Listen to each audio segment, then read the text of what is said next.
Hi everyone, my name is Kelsey and welcome back to my YouTube channel.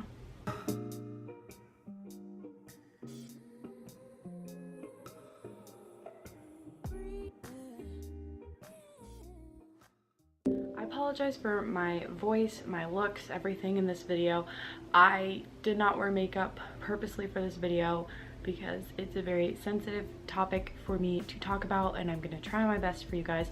My voice just doesn't sound very good because I woke up kind of feeling a bit stuffy and sickish, so hopefully I'm not getting sick. But I did want to take the time and record this video, not only so I can watch it back in the future and see how much I've grown from it, but also for awareness, because I have only met a couple people with the same thing that I struggle with, and it's not very much talked about as much as just straight up anxiety is. So I'm just gonna go into it. I don't know how this video is not very planned out, so I'm just hoping that I will be able to talk without having any sort of panic attack. So throughout my entire life, I have not been able to go shopping, go to restaurants, go to school, basically anything that has a lot of people.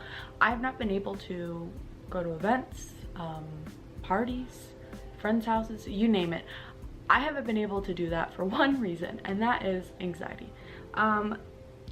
There's different levels, at least for me there was, that I went throughout my childhood and then where I'm at today. And what I mean with that is, at first when I was little, it started out as I just didn't like going out to eat, and I always just felt weird eating in front of people, which I don't think I have a problem with. I love food too much, and I would just inhale a piece of pizza if I saw it, you know what I mean? So yeah, I never really understood why I didn't like going out to eat, or why my mind didn't like it, because it was just odd. So as a kid, I would always say, like, Mom, can we like eat at home, or like get a drive-through, you know, just because I never felt comfortable eating out. School shopping, hated it. School, hated it. I hated everything to do with it. Now, a lot of it was because I was getting bullied throughout like my child years, but besides that, I hated it because I was anxious. So that was for my childhood kind of years, where I would go like elementary school, preschool, you know, all those. And then once I kind of hit around middle school, it started to get worse. And by worse, I mean I would feel anxious 24/7. I remember my dad even saying, like, why are your tests so bad? Like, you're a smart kid. I know you know the material. We worked on it at home. Why are you failing every test? And I would just simply say, like, I don't know. And I could never explain it. But the reason was because I felt so anxious. If you saw my homework packets, my quizzes online, like things I could do by myself and like focus in my own space and stuff like that, I would get all A's. But if it was a class, like obviously in school, like I was in public school, I'd have to go every day, and there would be tests, I would fail almost every single one of them that you could even think. Like, so school became extremely hard for me. And then as that started to progress, so did my anxiety. So basically then what happened, and I don't know if you find this gross or whatever, but I don't really care. So it went from the little earlier stages, which is just being anxious and uncomfortable. Now it was that, probably twice as bad. And then also my body would either throw up or give me the poops. I'll just be straight up.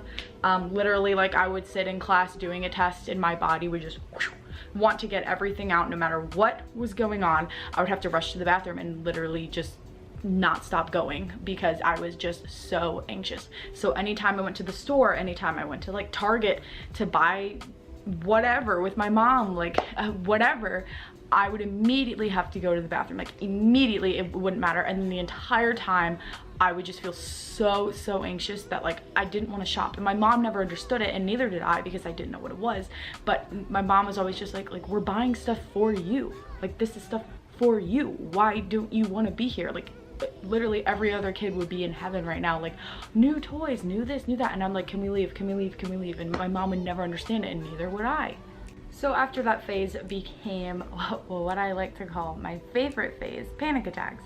So basically throughout my life it has been just feeling anxious and uncomfortable. Then it was either having to poop or throw up and being anxious at the same time, and there's nothing I could do. Like, it would literally just happen. I would just have to be ready for it, literally.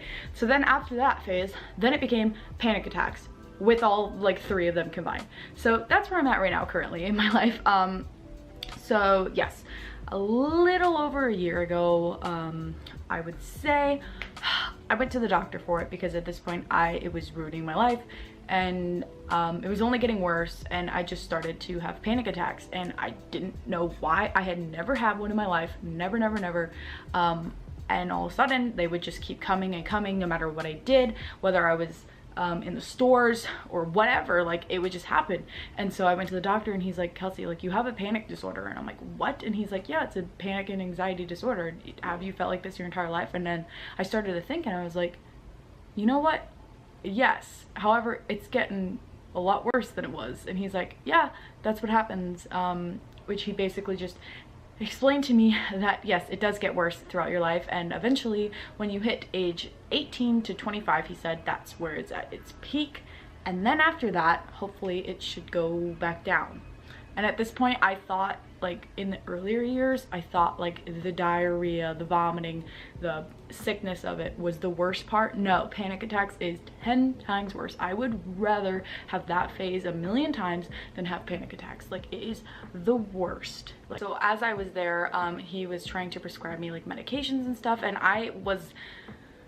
I'm very weird with medications. I don't like taking them, as nobody does, but like I'm just very odd with medications in that I will try anything possible before I do that.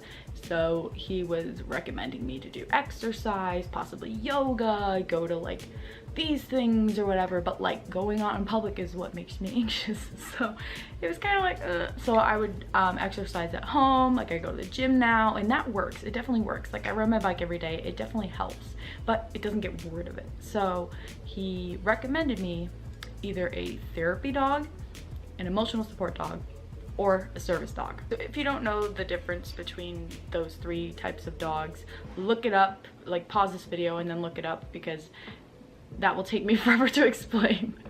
So after going through everything and explaining to me what each of those dogs were and what they do and all that kind of stuff, I decided that I was like, no, like for me, I didn't feel like it was bad enough to the point where I needed a service dog. And I know now that it is, but I felt really bad and insecure and all that kind of stuff, because like, for instance, people with epilepsy, a lot of them do have service dogs to like alert them and then help them when it happens, but I didn't get seizures. I got panic attacks, and so I didn't feel like I was worthy enough of one. And so I said no, and I was like, no, like I would rather just have like an emotional support dog, which I do have 2 dogs at home already. So if I needed to go to like a shelter like once a week or something to get like animals therapy, you know, all that kind of stuff, then so be it. But I just felt like I wasn't worthy enough of a service dog, so originally I had said no.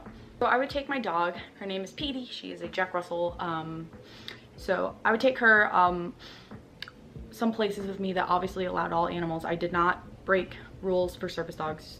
No, please do never do that. So I would take her to like pet stores and things like that that allowed any animal. So as I took her there, I realized I don't feel anxious, and it was such a weird feeling to me, because I don't think I've ever been in a store where I didn't feel anxious at all.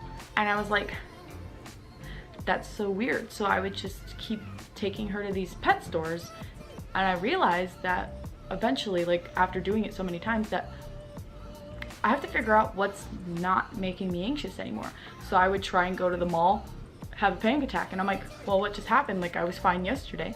And then I would go like to TJ Maxx or whatever, have a panic attack, and I'm like, what is going on? Like, I thought I was fine, like I thought, you know, it was just a little phase. Then I would go to a pet store with Petey and it wouldn't happen, and I'm like, what is going on? So my doctor, my next visit or whatever, was like, explained to me like, maybe your dog just makes you feel safer. And I was like, I don't know. So I then started taking her to like different stores that allow dogs again, don't worry. So And it worked. And TJ Maxx is one of the stores that allows dogs, no matter what service or not. They allow dogs. So I would start to take my dog to like these places and stuff, and it wouldn't happen. And I'm like, that's it. It's the dog. Like, I finally had figured it out. Like, it's the dog that's not making me panic. And so it was such a great moment for me, but also it came great sadness, because I'm like, I don't feel again that I am disabled enough to the point where I would need like a service dog. And so it was like this never-ending mental battle with me, as I do have an anxiety disorder, you know, it's a never-ending battle. So I would just think like, I'm not worthy enough, I'm not gonna do this, I'm not gonna do that, like I'm just not gonna go places, which was ridiculous. Okay, it was ridiculous. So I finally realized that like, I need this dog to go in public, like I need this dog to help me. And so that was a big turning point for me. But the problem was, service dogs can cost up to like $50,000. And I don't come from a rich family. I'm not rich myself. I work for what I have, and it's not that much. So I can't afford that. So that was a very sad realization, because I'm like, I'm never gonna be able to go anywhere. If I need a dog to go places with me, it can't happen. I don't have that money. So this is where PD came in. So I had a dog already. She's a Jack Russell Terrier. She is older, like on the scale, I would say she's either 7 or 8, and I always like forget which one. She's 7 or 8 though. And so she is already very trained. She walks on a leash nice, she doesn't bark, she's not aggressive at all, she's never been aggressive. If anything, she'll like cower on other dogs. So we started to do some things with her, like training wise, and it was just simple, like staying beside me better or whatever it was. And I got to the realization that I'm like, if she's the one who keeps like my mind safe and like feels better, then I should just train her to be a service dog. That's what I did. I put her in classes, and we got to it. So yeah, that's pretty much where I am today. She is fully trained. She can always work on new tasks for me and stuff like that though. So I did want to explain some stuff that she can do already, which is awesome. So like I said, she used to be an emotional support dog for me. Now she's a full-on service dog, and it has literally changed my life. I'm now able to go into stores and not panic.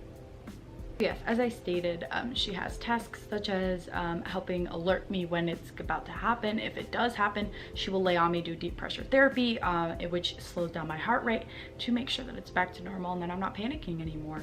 And it's really great. I am so lucky that I was able to do that. It is literally like changed my life for the better. I can pretty much go anywhere now with her and not panic, which is like something that I would never have thought I would be able to do. Now my disorder is random. I do just get random panic attacks no matter where I am. Like I could literally be sleeping and wake up and start panicking. Like it happens, but she's there and it helps me tremendously. So thank you so much for taking the time to watch this video. If you have any questions or anything, obviously like this video is going to be very long and I can't explain stuff as much in detail as I would like, comment it down below and then I can just type out a response to you. So thank you so much for watching. Have a great day. If you are wondering about service dogs, you know, Google information and stuff like that. If you have anxiety, obviously just feeling anxious won't really qualify for a service dog, so you do have to look up what qualifies and things like that. But yes, thank you for watching. Have a great day. Bye everyone.